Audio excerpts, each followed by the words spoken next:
Welcome back to the Bluechip Breakdown, Vols fans. I'm your host, Bull. And in today's video, we're going to be talking about some huge breaking news that the SEC and the Big Ten will more than likely be discontinuing their membership with the NCAA in 2026. It's going to be a shorter video because I've got to get to Kamal Hadden in the NFL Combine today. I'm hoping to have that video out for y'all tonight, so I've got to get to that.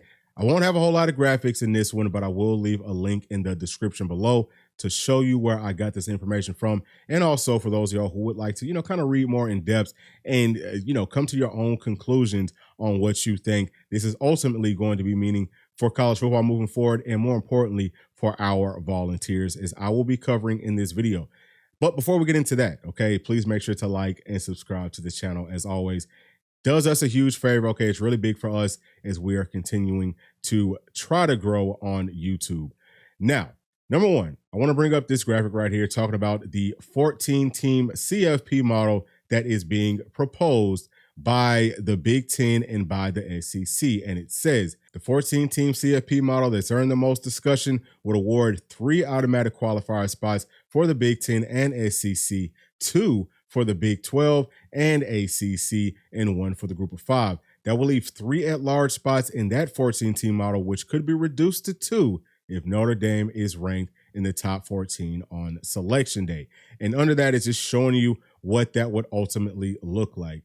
All right, so looking at that potential 14-team playoff model, there's 2 things that really stands out to me. Number one, the Big Ten and the SEC are going to have 6 automatic bids in the playoffs. And something that's not shown in that graphic is that they're also going to be receiving a first-round bye per conference. So we're talking about 3 automatic teams from each conference and a first-round bye from each conference. That's going to give the SEC and the Big Ten a huge leg up over the competition. And the other thing that stands out to me is that Notre Dame is being thrown around as a team that if they're in the top 14 at the end of the season, then they get an automatic bid to the playoffs. Now, we all know that Notre Dame is a team that we want to have in the playoffs. Maybe not we, okay, but the powers that be want them in for the, revenue that they generate, having probably the biggest following out of any program in all of college football.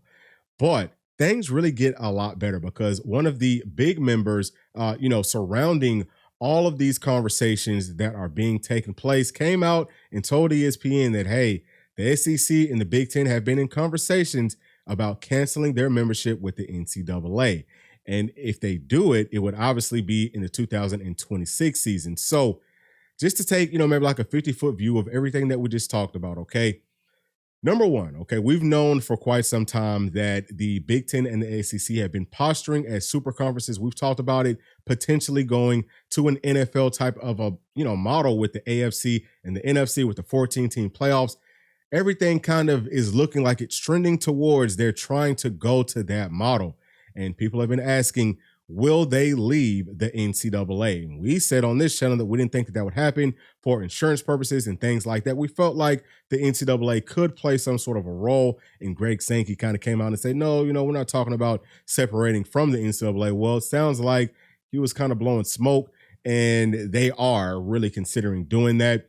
Now, again, whenever you talk about the posturing of the super conferences, we've been talking about who's going to be joining these conferences that aren't already aligned with them.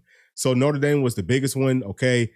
Looking at the current 12-team model with the 5+7, I said, this past week that Notre Dame needs to join a conference so that they're not on the outside looking in. Obviously that's going to help them out tremendously if they could be a conference champion. And we said that the Big Ten made the most sense.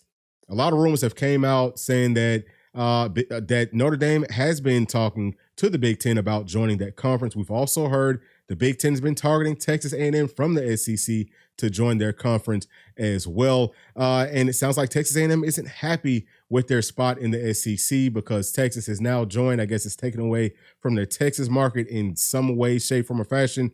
No idea what's going on with that. But the Big Ten right now, they are paying more to the teams in their conference than the SEC is. So I could see them wanting to leave for that reason. I've also heard from some, Texas A&M insiders that that's not really true, that they want to stay with the SEC. But I'm saying all that just to say that the biggest team would be Notre Dame going, to the Big Ten. because their revenue, okay, if you look at how the Big Ten's revenue was already slated moving forward, adding Notre Dame to that mix would increase their revenue tremendously. So I think that that would be something that they would want to do, and they wouldn't do it unless the Big Ten and the SEC separate from the NCAA, because this current structure, this current model that that we just talked about, it really favors Notre Dame being able to stay independent. Okay, like they're going to get an automatic playoff bid, and they don't have to join a conference, and they don't have to share in any of their TV revenue. So I think that it just kind of makes sense that the Big Ten would kind of push for, hey, let's separate from the NCAA.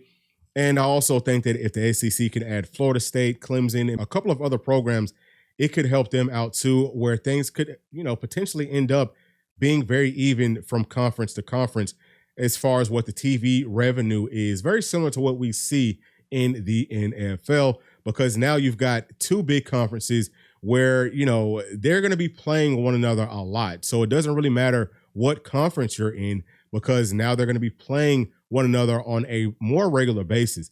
And some people may not like that structure. Okay, it's definitely different. It's not the traditional college football that we've known, but we all knew that it was about to change. And I think that it actually makes a whole lot of sense. The reason I'm saying that is mostly because of the group of 5 conferences. Those guys really cannot compete with the Power 2 conferences whenever you're talking about a playoff situation. They just don't have the talent. They're never going to be able to get that talent because they don't have the resources. And I don't think that they ever would. So it makes a lot more sense for the SEC and the Big Ten to have kind of like a minor league for the NFL, which is what it's essentially always been. And then, the ACC and the Big 12 and the group of 5, maybe coming up with their own structure that's very similar to the NFL as well. And, having a very competitive league in its own right, but just not competing with the real big dogs in college football. So that's the way that I see things trending. That's what I think is going to happen. That's why I think that things will happen that way. Always follow the money, okay? That's what it's all about at the end of the day. As much as we don't like to admit it with college football, which has been for the longest time the one sport that we said, oh, there's not a whole lot of money involved with the student athletes, right? Everyone else is getting paid millions of dollars, but the student athletes aren't making a dime. And we felt like there was just more passion involved in it from that perspective. But we also see some passion from the NFL as well. And that's a model that's done well since, forever. And, it's turning into a global model. So we have to kind of, I think, embrace the change of what college football is going to be looking like, I think, in 2026. Again, I think that this whole 14-team model, trying to include everyone outside of the SEC and Big Ten is really just smoke and mirrors. And at the end of the day, even if the Big 12 and the ACC and the group of 5 conferences come together and say, hey, we will accept this, even though we know it puts us in maybe like a little bit of a worse position, it doesn't take us out of these big boy leagues and things like that. I think that even if they accept it, even if they come to terms with it, at the end of the day, the SEC and the Big Ten are just going to say, nah, we're just going to separate and we're going to do our own thing. And, it could potentially end up kind of saving a lot of the things in college football that we don't like that's changed as far as the transfer portal rules, probably going to be a salary cap. I think all of that P&I may have gotten right, but I think that the NCAA really is dead at this point. So those are my thoughts. Please let us know y'all's down in the comment section. And as always, thank you so much for staying all the way to the end. Make sure to like, subscribe, hit that notification bell, share with your friends, family, and other college football fans. And we'll see y'all on the next one. Thanks. Peace.